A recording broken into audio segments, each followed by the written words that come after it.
Bonjour à tous, bienvenue dans la revue d'actualité de ce 15 avril. On démarre avec CAN U20, le bras de fer entre la Fédération sénégalaise de football et la CAF.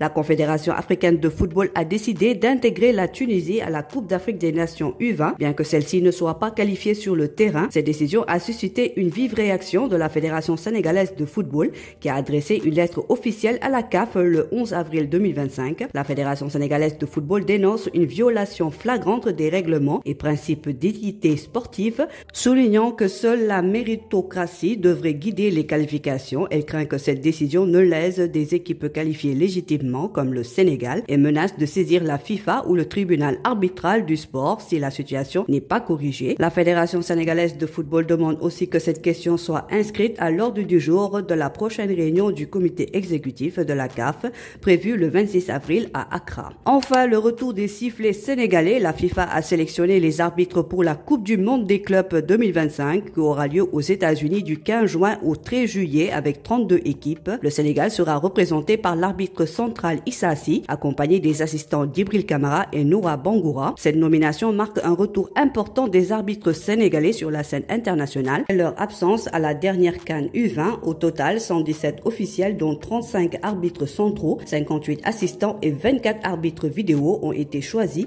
à l'issue d'un processus vigoureux mené par la FIFA. Direction Galatasaray, Ismail Jakobs a rejoué avec Galatasaray après 77 jours d'absence à cause d'une blessure au tendon d'Achille. Prêté par l'AS Monaco, il est entré en jeu à la 77e minute contre Samsunspor vendredi soir lors de la 31e journée de Super League.